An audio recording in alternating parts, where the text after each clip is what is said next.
Hello, and welcome to the special Year in Review edition of CitySpan. I'm your host, Bret Bell. Every month, we deliver the latest news in and around your Savannah city government.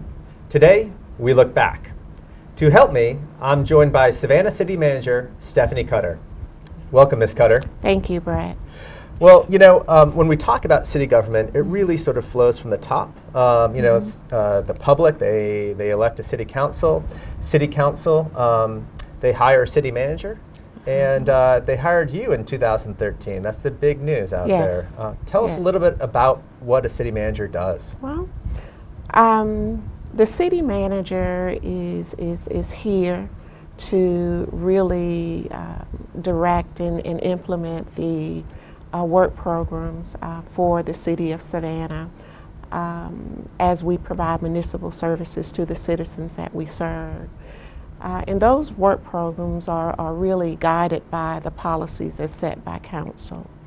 And council, I believe, has done an excellent job in setting priorities that really says what the focus will be. And with that, the city manager, along with the staff, we sit down and we talk about these priorities. And then we look at how we will address the priorities that have been set by council. On a daily basis, there's always something going on. Public safety, high-performing government really has been identified as the top priorities for the city of Savannah. It's important that we represent good fiscal stewardship over taxpayers' dollars. It's very important that our streets and our neighborhoods are safe. So a lot of emphasis goes into those two priorities. When I think about public safety, typically most people will think that that's just perhaps police and fire. But public safety is much, much broader than that. You know, we have to make sure that our drinking water is safe, that our streets are free of potholes and cave-in, that our garbage is collected so that waste doesn't breed disease, that our landfill operates under and in compliance with state and federal mandates. So it's such a broad area that really encompasses everything that we do. Correct. So, and that was a great explanation. Council, they set these priorities, they hire their city manager, who really acts as the CEO of this organization, and it's a large organization, 2,500 employees. Almost a $300 million budget. It's a big deal. It's a lot of responsibility on you, so good luck with that. Thank you. Another hallmark of a high-performing government is fiscal responsibility.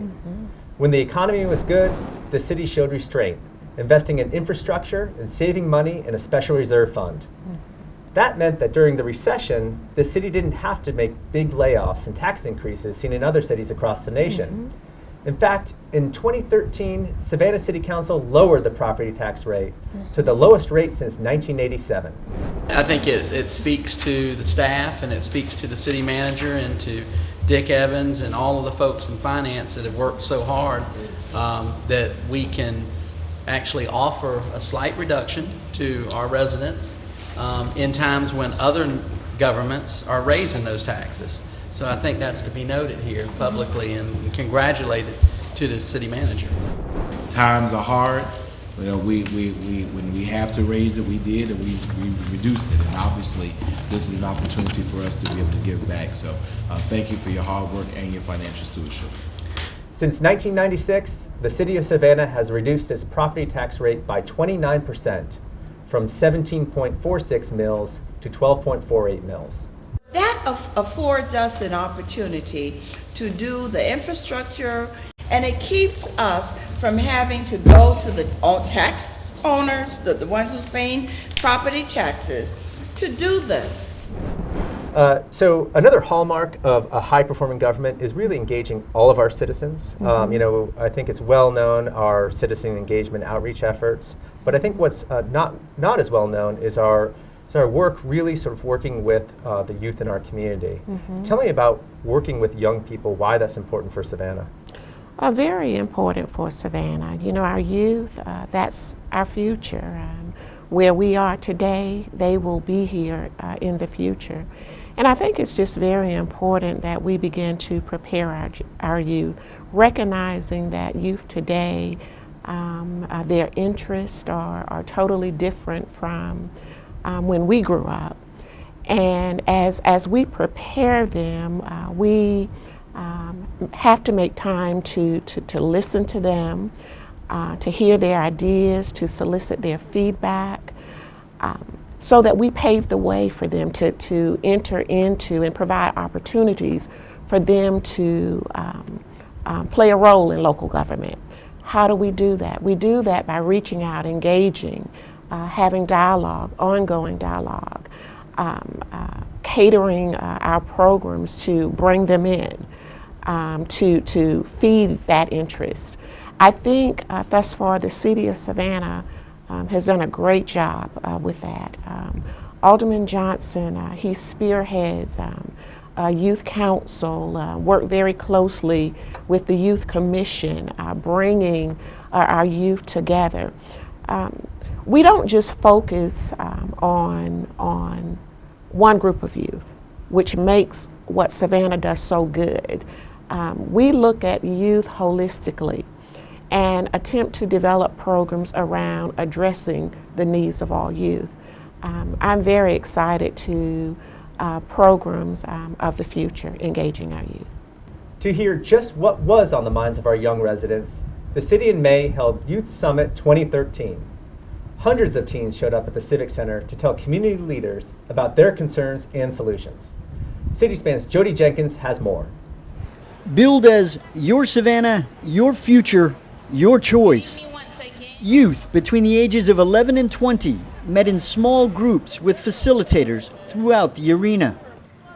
They discussed issues such as bullying, a lack of jobs, drugs, and the need for more recreational facilities.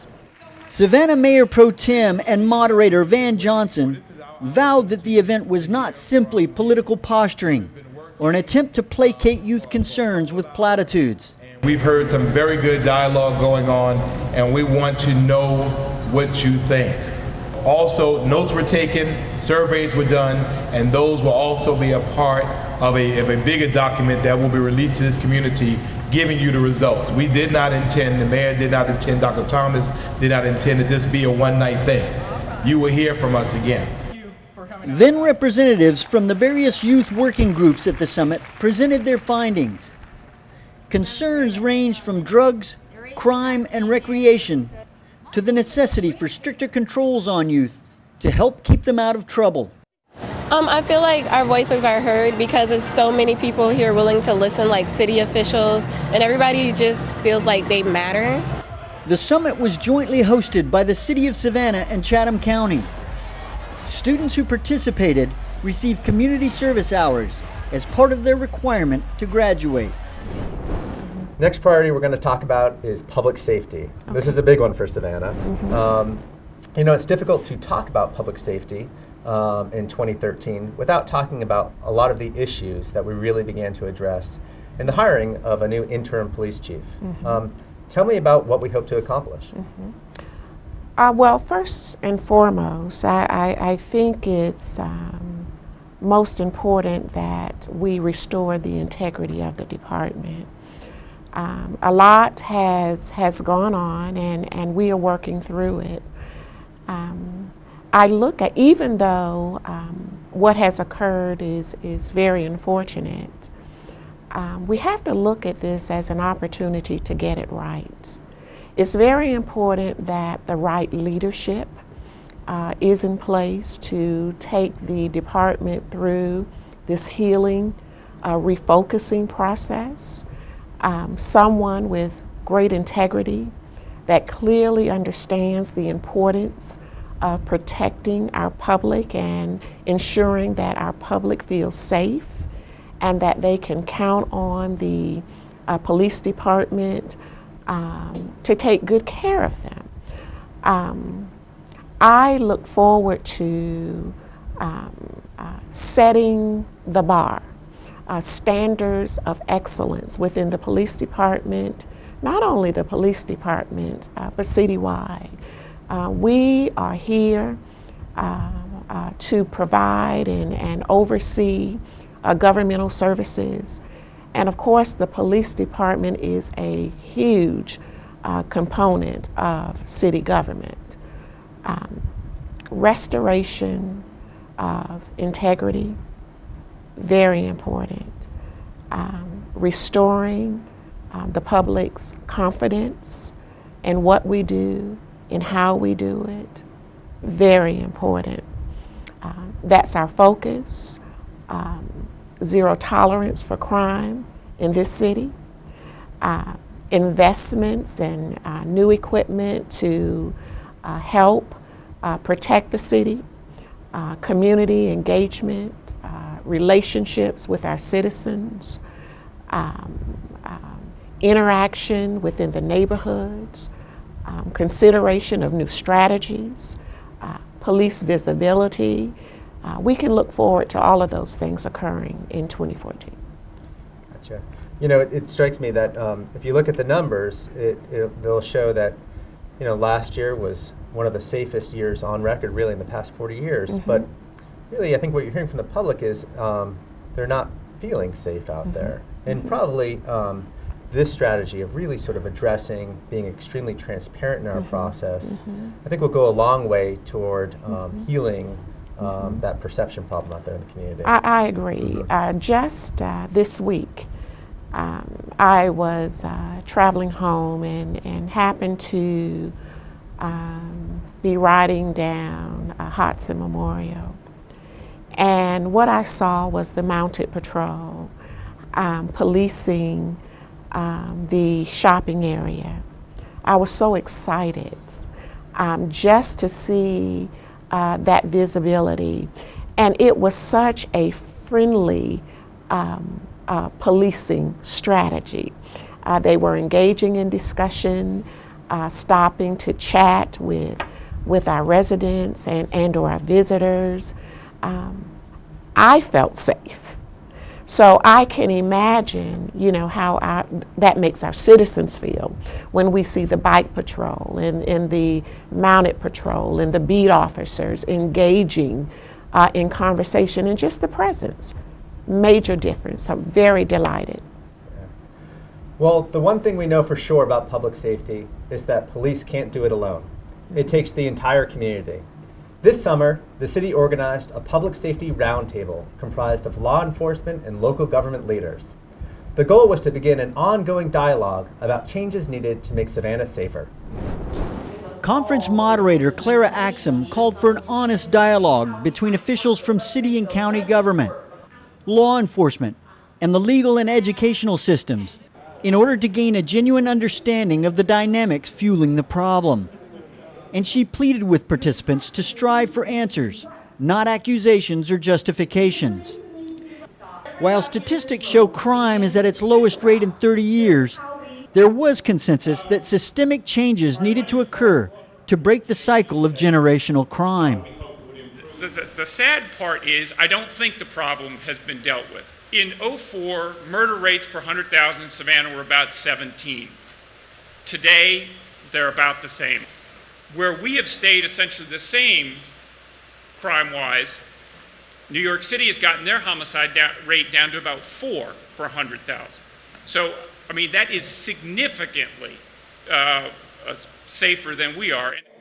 While some officials pointed out that Savannah's crime problem was mainly due to a hard core of repeat offenders, Joe Buck, president of the Savannah-Chatham Public School Board, said the issue ran much deeper than the symptoms being talked about. It all really is about poverty. It's all about the haves and the have-nots and the percentage of poverty that we have in this community.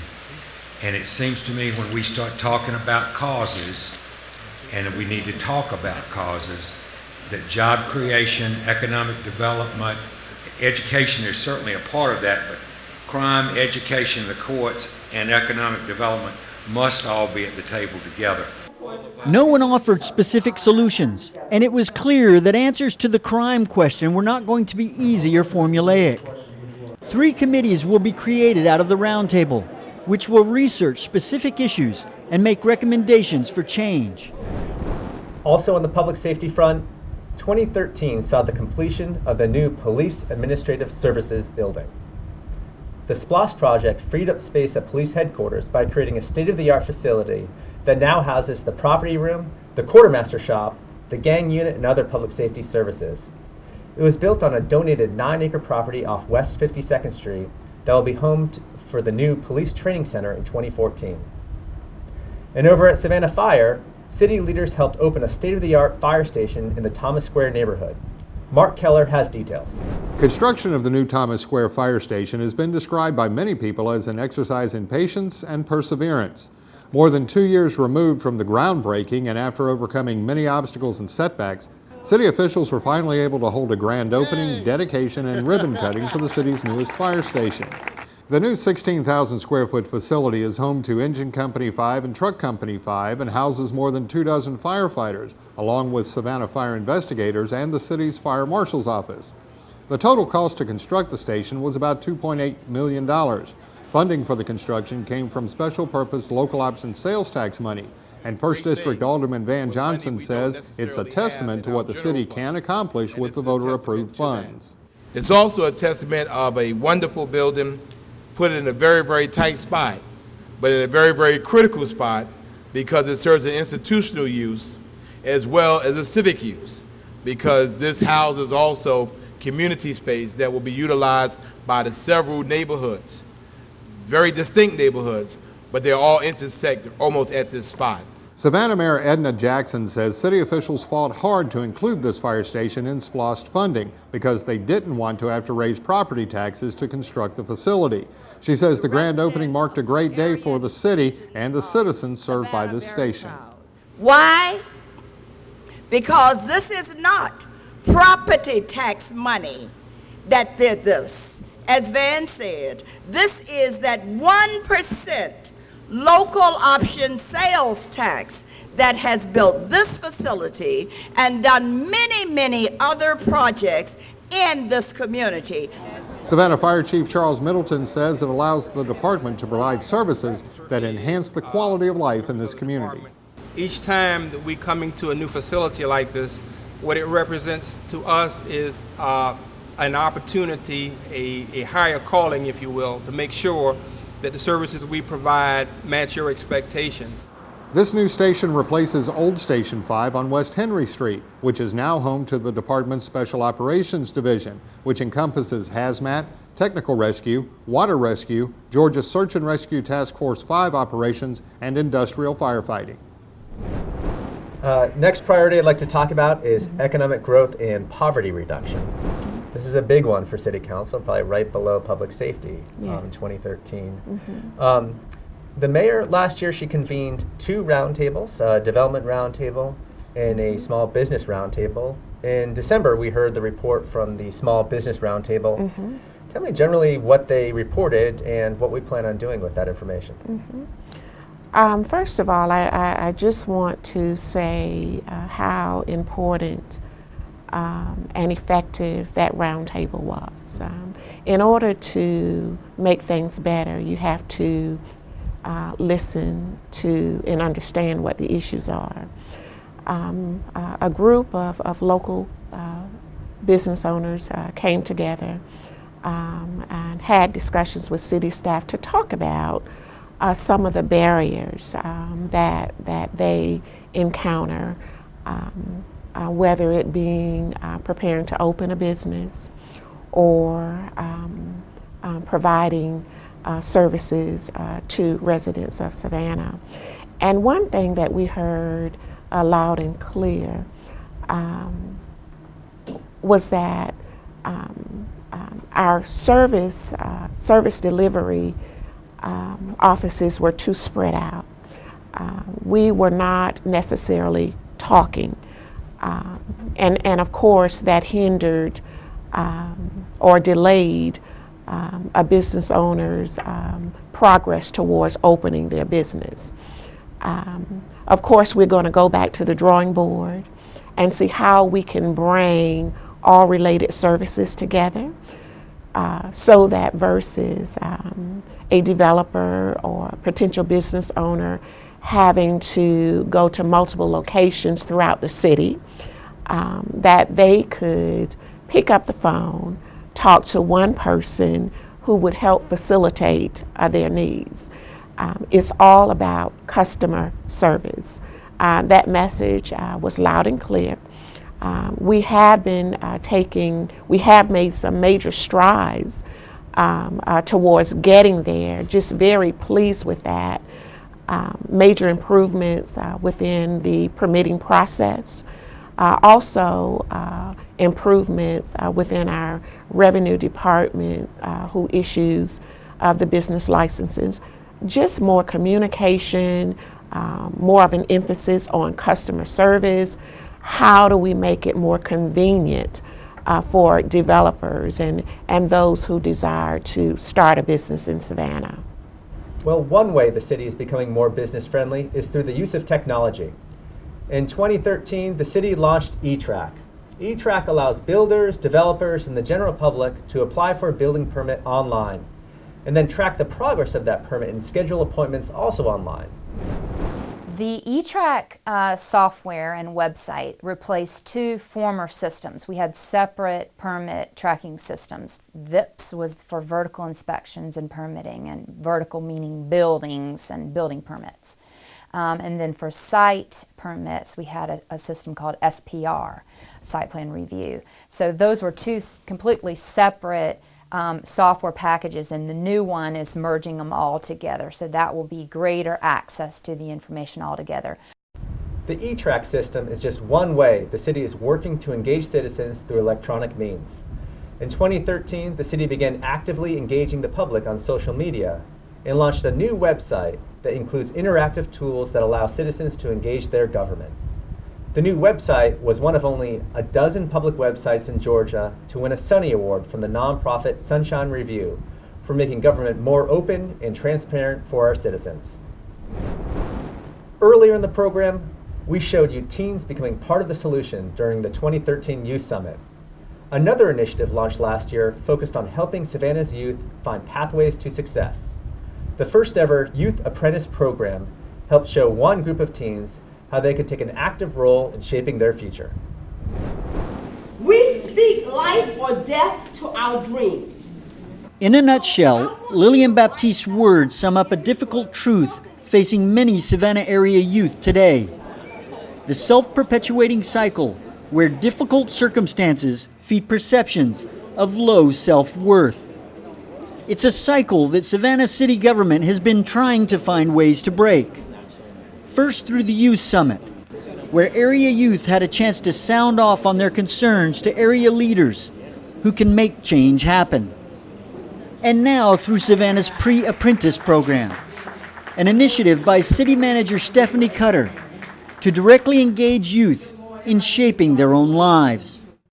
The aim is to instill a sense of worth and purpose by teaching youth responsibility for their own lives.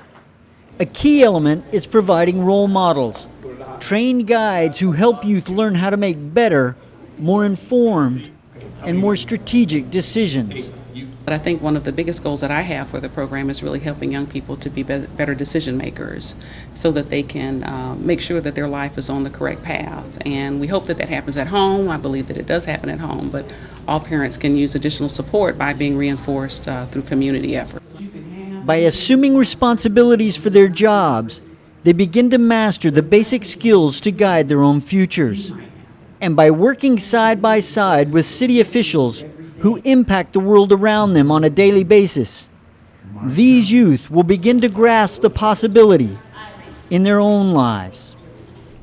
Well, you know, for decades now, Savannah's been a real favorite for filmmakers and commercial shoots. We've had everything from Forrest Gump to The General's Daughter to Bagger Vance. But really, that industry appears to be really solidifying and taking off in recent years. You know, CEDA's identified it as a potential growth area for economic development.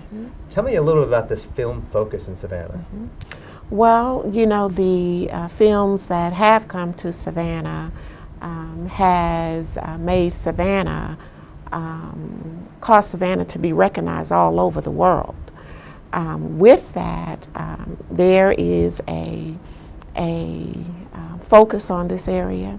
I think the film industry has proven that Savannah is the place to come, and has really helped us to show the world what Savannah has to offer. With that, we have to really focus on how we welcome the film industry to our area, and we have to ensure that our citizens also welcome them.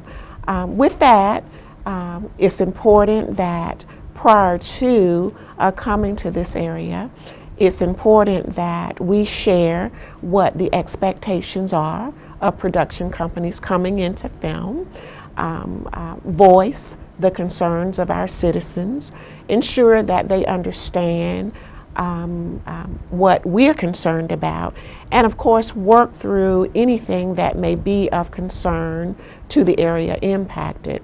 I think we've really done an excellent job in coordinating the needs of the film industry, and in 2014 and beyond, we will continue to do a better job working towards making Savannah an inviting place for the film industry. Well, the latest major film to use Savannah as a backdrop was SpongeBob SquarePants 2. And while the film is sure to be silly, the economic impact to our community was no joke. It was up close and personal. For 9 days in October, Savannah and SpongeBob got face to face in what was perhaps the largest film shoot footprint in the city's history. Streets closed. Citizens moved onto the sidewalk as time and again the pirate ship bearing star Antonio Banderas sailed down Broughton Street in what will become a seafaring epic adventure right through the heart of this all-American city. And while city and business leaders alike agree that there were wrinkles that needed ironing out, this big-budget Bob-O-Rama will be a great showcase for the city and what it has to offer as a shooting location. Overall, I'd say the SpongeBob production went incredibly well, much better than I think we initially anticipated. I'd say the experience was an excellent one. Most of the business owners, everyone I've talked to has been very happy. You know, with anything on this size, you know, expectations are going to change as the process, you know, moves along. And I think some of the business owners, you know, may have some lingering concerns about, you know, how it impacted their business. But the locations team on this production, they were all locals, and I think they were very responsive to business owners' needs. While acknowledging the sober realities of making movies right in the heart of Savannah's business district, Rule Joyner, president of the Downtown Business Association, echoed Hemigran's take on the SpongeBob experience. Was everything perfect? No, but you know, it's sort of hard to get 130 businesses on the same page within a couple weeks. And I think everybody did about as good a job as they could. SpongeBob SquarePants 2 is tentatively scheduled for release sometime in 2015.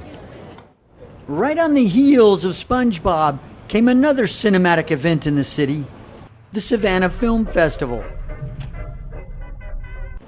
While film has always been big business, film festivals as a business unto themselves have exploded across America over the last 20 years.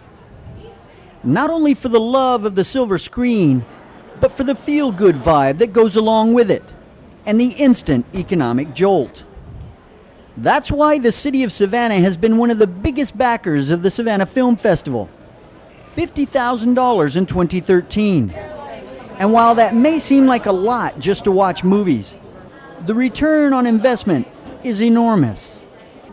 The direct expenditure for 2012, I don't have 2013 figures now, was about $636,000, and that's direct spending using no multipliers. So that's a pretty good return on the investment for $50,000. And I do feel like you do see a measurable result. You look at the number of hotel rooms that the film festival purchases, not only for the actors and the directors, but also for the tourists that come here. If you factor in everything from popcorn to meals to memorabilia, the numbers just keep going up.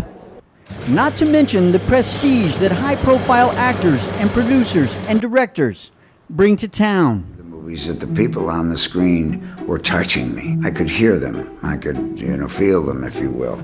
So that the audience can see what is happening to the character, what the character is feeling. It gets Savannah a second look, not only from potential tourists, but from film companies, as a possible location for the next big deal. Thank you. Well, you get to Marketing the film festival is, in essence, marketing Savannah itself. The film festival, like the music festival, like the book festival, and some other events, maybe even the rock and roll marathon for that matter, are really establishing themselves as marquee events on our calendar. And as a result, we're attracting a different type of visitor to our city, and a visitor that's likelier to stay a little longer, spend a little bit more money, and come back again. The future of film in Savannah is looking bright, which can only mean good things for the Savannah Film Festival. Reporting for CitySpan, I'm Jody Jenkins. Okay, moving forward, the next priority I'd like to talk about is health and environment. When we talk about the environment in Savannah, we're talking about, we are sort of surrounded by waterways. We have a fragile ecosystem out there. And we're facing increasing environmental regulations at the federal and state level. That tends to be very expensive, permitting in a new landfill, making improvements to our sewer system, and also making sure that Savannah is an energy efficient organization. In 2014, you created an Office of Sustainability. Yes. Tell me about that office, what you expect of it, and why we did that. Okay. Well, the real emphasis for creating this department, we really have to be mindful of preparing for the future. We are surrounded by waterways. We own and operate a landfill. And I think it's just very important that we have staff keeping a watchful eye on all of these different issues. Also, how we build our buildings. We want our buildings to be energy efficient. We want to measure and monitor the impact of what we're doing. Previously, we've done great things. My concern was that we were not really tracking and monitoring and measuring the impact of what we were doing. So now we have a department that will focus on not only what we're doing today, but will focus on and engage in research that will expose how we can even get better. It is my hope that at the end of 2014, we'll have great news to share with the public to reflect great cost savings, grants that we've received to enhance our infrastructure environmentally. I think it's just a wonderful opportunity for the city. Just another great example of how we strive to be a high-performing government. That's great. And it really is not just about being a greener organization, it's about saving taxpayer dollars. Absolutely. One way the city focused on the health of our citizens was through a major initiative in 2013 that trained thousands of residents in life-saving CPR. Using a grant from the Bloomberg Foundation in a partnership with the nonprofit Saving Lives in Chatham County, Savannah trained 1,000 residents in hands-only CPR. Those 1,000 trainees each pledged to train another 5 people, bringing to 6,000 the total number trained. The hope is, over the next few years, that Savannah will have doubled our survival rate for witness cardiac arrests. Another healthy alternative took root in April when city and neighborhood leaders helped kick off a new program that could turn dozens of vacant lots into thriving community gardens throughout Savannah. The event, which coincided with Earth Day, officially granted permission to the Wilshire Estates Neighborhood Association to turn a vacant city-owned lot on Largo Drive into a raised bed garden filled with blueberries, mushrooms, squash, okra, corn, and other vegetables.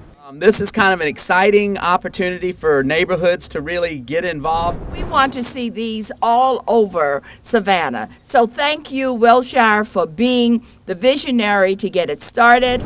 So we are just so excited, and we look forward to working with the neighborhood and continued efforts to build something like this in other neighborhoods.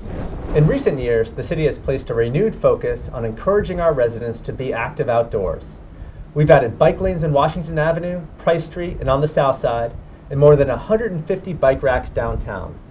These improvements were enough to award Savannah a bicycle-friendly community designation in 2013 by the American Bicycle Association. It's been a long time coming. But in October, Savannah was officially recognized as a bicycle-friendly community by the League of American Bicyclists. And while to some it may seem like much ado, city and biking officials say it's proof positive that biking is becoming a viable alternative in city transportation, one that improves the quality of life for all citizens. And I think it sets the stage for our continued development and additional improvements. We know that bicycling and bicycling-friendly communities yield all sorts of benefits. I mean, studies across the nation show that, increasing bicycling improves, has a great effect on public health, public safety, economic vitality, tourism. So there are a lot of really great benefits we can capture. Savannah becomes one of 291 cities across the country to receive the designation, and one of only 5 cities in Georgia, Tybee Island among them. Cities are judged according to accomplishments in bicycle infrastructure, awareness, and programming. In Savannah, the Washington Avenue and Price Street bike lanes figure prominently, as well as biking improvements such as the planned downtown bike share program. In 2013, the city also held 4 Play Streets, large neighborhood events that shut streets down for a day and turned them over to pedestrians. Play Streets initiative is from the Partnership for a Healthier America, which is a public-private partnership at the national level, and it's a campaign that is honorary chaired by First Lady Michelle Obama. And Savannah was selected as one of 10 cities nationwide that got some funding from Blue Cross Blue Shield of Georgia to put on a series of events. So our focus became local arts, local food, and physical activity for kids and children. So all of the 4 events are bringing those things to different neighborhoods that maybe don't have as regular access to them, or maybe just never had it on their front porch before. So something fun for families, something different, and a really great public-private partnership that got some kind of corporate funding to make a really great public thing happen. All right, moving on. The next priority I'd like to talk about is neighborhood vitality. And really, when you talk about the strength of Savannah, you're talking about the strength of our neighborhoods. Yes. I think we've got more than 80 in all. Yes. Tell me about the different ways that the city of Savannah is really engaging these neighbors to create solutions.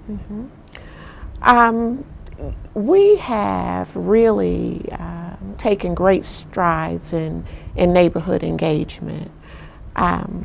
I'll use the Pennsylvania Avenue corridor as an example with the new Savannah Gardens development. Beautiful area. Realizing, however, it's important for the neighborhood residents to take ownership of this new development. With that, city staff from various different bureaus have gone in, set up roundtable discussions with neighborhood residents, just listening to what some of the issues are already. Moving forward with the establishment of neighborhood watch programs, the police actively engaged so that the youth, the elderly, all residents of the area, they have a relationship with our police department. I believe that this is a stepping stone of building good, strong neighborhoods. This is just one example of how we're stepping outside of the box to enhance our neighborhood, to empower neighborhood residents, and to let them know that we are here as government employees to provide good, strong municipal services. Yeah, you know, it really makes sense that if residents are involved in the creation or solutions for their neighborhood, they're going to be more involved in the ongoing care of their neighborhoods moving forward. Absolutely. You asked early on about priorities, and one thing that I truly believe is of great priority is that our residents feel safe in the neighborhoods in which they live. And what better way to do that than to provide opportunities for them to interact with our police department, with our leisure services bureau and the staff of these bureaus to talk about and to help plan to make where they live even better. Well, Savannah Gardens continues to transform Savannah's east side. In 2013, the final phase of this groundbreaking project began to take shape. It's the end of an era, one marked by crime and blight. The demolition in mid-August of the last remaining structures of the old Strathmore Estates, paving the way for a newer, brighter future in the guise of Savannah Gardens, the largest affordable housing community ever undertaken by the city of Savannah. Hopefully this removing of the structures and rebuilding what you're seeing coming out of the ground now will be a positive for the neighborhood once it's all said and done. Strathmore Estates has been synonymous with much that was wrong with East Savannah. Substandard housing, poverty, and rampant crime. The 44-acre site contained 380 substandard units built during the 1940s. Their demolition makes way for the final phases of Savannah Gardens, in many ways a model for the future of affordable housing in a city that has seen steep increases in the last 20 years. Since the Strathmore Estates redevelopment began in 2008, property crime in the area has dropped 62%, and serious violent crime a whopping 86%. While the city is building Savannah Gardens from the ground up, a wall constructed this fall is protecting one neighborhood on the west side from the sights and sounds of a major interstate highway. City leaders and Tatumville residents gathered last month to celebrate the completion of the Tatumville Sound Wall along Interstate 516. The wall is designed to reduce noise and sight pollution from the Durin Avenue I-516 corridor and provide aesthetically pleasing entrance into the Tatumville neighborhood and mid-city Savannah. We are righting a wrong. When 516 came, it didn't come with the residents in mind. It came with a wider highway, and it came with over 55,000 cars a day. Fumes and noise that really disturbed this community, and they've been crying out for a long, long time.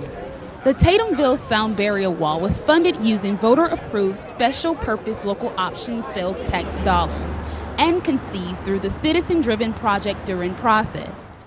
The sign unveiling event was attended by dozens of Tatumville residents, some of whom have lived in their homes since before I-516 was constructed. The wall is the first visible sign of the improvements planned for the corridor, many of which are designed to more efficiently move traffic, including a connector to White Bluff Road via Hampstead Avenue that will take southbound traffic off the busy highway. Along with the Tatumville Sound Wall, Cloverdale is getting a new community center, the result of nearly unprecedented cooperation between city and county governments and the school board. This was a perfect opportunity of all of our governments working together, putting aside differences, sometimes working through differences, and really not caring about who gets the credit. Ultimately, God gets the glory and Cloverdale gets the center. About 100 city, county, and school board officials, as well as interested residents, gathered behind Butler Elementary School in West Savannah August 14th for the groundbreaking ceremony of a project that's been years in the making. When completed, the 5,400 square foot community center will include a multi-purpose room seating 120 people with a kitchen and a pantry, as well as a computer room, an exercise room, offices, restrooms, and utility spaces. The target opening date is set for spring 2014. All right, our next priority is culture and recreation. Now, the city, we invest lots of money into our recreation programs and nearly $800,000 a year in cultural programs put on by outside agencies. Why do we make these investments in our community? Well, you know, we continuously talk about enhancing the quality of life for our residents, providing wholesome things to do for our families. In order to do that, you have to invest in good, wholesome things for our families to do. Invest in places for our children to go and engage in good, wholesome activities. That's important to the city, and it should take a front seat when we begin to talk about allocating taxpayers' dollars. How do we enhance the quality of life for our citizens? Savannah is just filled with a rich heritage. Cultural activities is a part of Savannah. And as local government, I think it's important that we invest in programs and services to grow and to further enrich that aspect of the quality of life for our citizens. It also strikes me that investments in cultural opportunities can be seen through an economic development lens. Sure. That by providing cultural opportunities for our citizens, you make it a community in which people would like to live and businesses want to locate, that broadens the tax base and pays for all kinds of things in our community. Absolutely, absolutely. As I mentioned earlier, it's an investment in our city. Dollars invested to first and foremost enhance the quality of life for our residents, and an economic engine bringing dollars in so that we can invest and provide these opportunities for our residents. Every year, tens of thousands of Savannah youth participate in Savannah's recreation and cultural arts programs. One of the largest is our supervised playground program, with an estimated 5,000 kids enrolled last year. That program culminated with the annual Playground Olympics in Daffin Park. It was a morning full of fun and games, with everything from a tug of war to sack races to volleyball to jump rope. But the point was serious. As a Play City USA, Savannah has been recognized for its commitment to making sure that youth of all ages have access to leisure facilities and activities. It's all part of an effort to get kids moving and have fun doing it, while helping to fight obesity and other youth health problems related to inactivity. We promote fitness and children being active in efforts to help reduce the obesity that we know that is found in children today. So again, today's event is more like an Olympic style type events where we have 16 activities planned for the kids to be able to rotate around and do the various things, running the 50-yard dash, the hula hoop race, and the egg race. So it's a combination of the traditional Fields Day, and then we have some new games for them to participate in. Swimmers, take your mark. The Playground Olympics were followed by a competitive city swim meet at the Daffin Park swimming pool. Kids from the city's 9 public schools battled it out in everything from the 100-meter freestyle to the backstroke. The competition was interrupted by bad weather, but organizers managed to make it through all of the scheduled events. Meanwhile, Savannah's Department of Cultural Affairs closed out its annual summer art camps with a theater show at the city's Space Gallery on Henry Street. Kids ages 6 to 12 showcased their talents to admiring parents and family who packed the house for the end of summer event. The city provides 7 weeks of camps each summer. Students participate in visual and performing arts classes and design the sets, props, and costumes for their end-of-the-week performances. There's a new music edition in Forsyth Park. In 2013, the city installed a giant xylophone designed for interactive play for young and old alike. It was grant funded and is part of an ongoing effort by the city to provide youth with a range of cultural arts and recreational experiences. It's available for all citizens here in Savannah.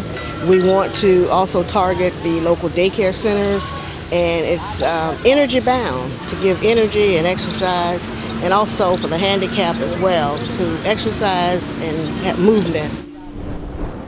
Well, one priority that City Council added last year, I believe, was ambassadorship. By ambassadorship, I believe they mean increasing tourism in Savannah and also reaching beyond our borders to develop cultural ties and economic ties. One thing that you did in 2013 for 2014 was the creation of a new tourism office. Tell me why that was done. I think everyone realized that the tourism industry is growing in leaps and bounds in Savannah. And with that growth, we have to be prepared to ensure that we are properly monitoring and compliance with our ordinances governing tourism. Also, we have to keep up with it. It's important that we take a snapshot of our ordinances and to make sure that our ordinances are addressing all of the issues that comes with the growth in tourism.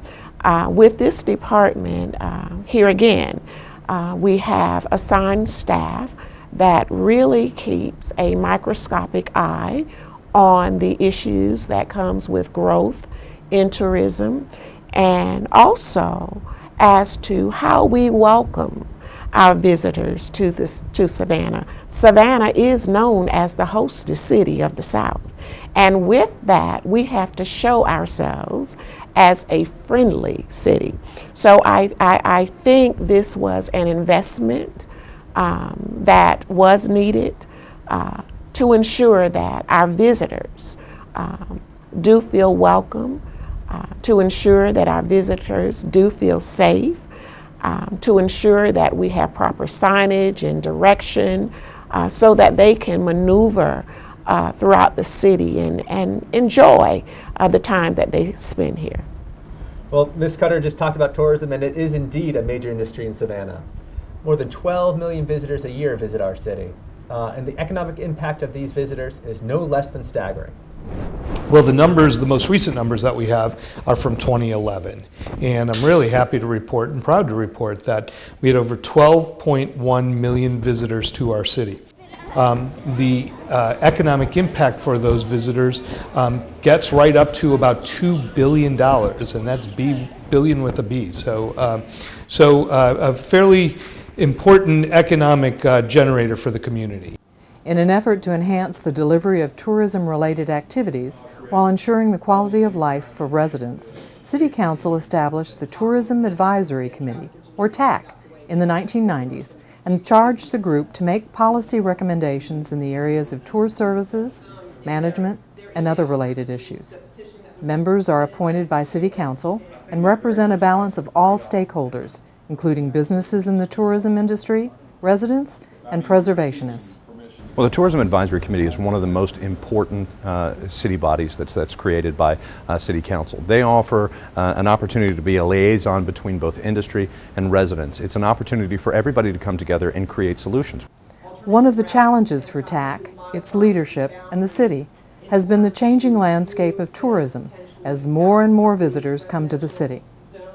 We are a tourist destination thanks to Visit Savannah. All of those folks want to come here and they want to see us, but we don't have a lot of space.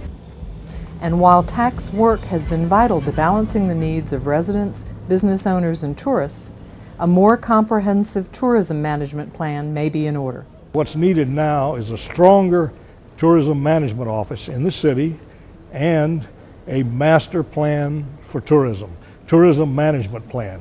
And those two things, plus some tweaks in the city ordinance, will help us guide tourism so that it doesn't harm the city and at the same time keeps the economic bandwagon going. It's something that should be an overall or an overarching sort of strategic plan for how we contend with the millions of visitors that we have, so that we can ensure their good experience, but at the same time be mindful of those resources, the fragile historic resources that need to be kept in mind so that we don't lose our balance. Through extensive citizen engagement over the last year, TAC has crafted a long-term vision to serve as the foundation for future efforts. With that vision as its foundation, TAC is looking at issues and working to develop solutions. You know, I think we're looking at all of the issues from every angle. I think we're considering, you know, both sides of an argument, and I think from that perspective, when we do go back and make a recommendation to council and the mayor, I think it's based on, you know, some real good thinking and some smart thinking. We come together and we try to sort out these issues and come to some reasonable conclusion, build consensus, and then make that known to city council or to the city management, so that they can effect those recommendations that we make. And finally, the city continues to reach across our borders to develop economic trade with new partners. In 2013, Mayor Jackson focused on Israel. Believe it or not, Savannah is Israel's second largest trading partner in the United States, behind New York. Mayor Jackson traveled to Israel in 2013 to meet with business leaders, then welcomed 2 Israeli delegations to Savannah. The meetings were the third and fourth such exchanges between officials from Savannah and Israel, and the emphasis was on increasing trade and educational ties. The delegation's itineraries included tours and meetings with officials from the Georgia Ports Authority, Gulfstream, Savannah State University, SCAD, and Armstrong Atlantic State University, as well as with the mayor and city staff members. Our organization was established about 20 years ago in Georgia, actually, to help the economy of Israel, to help Israeli companies connect and develop through relationship with companies in the Southeast. And I think we can neatly say that we have our DNA footprint at about $1 billion worth of transactions between U.S. and Israeli companies.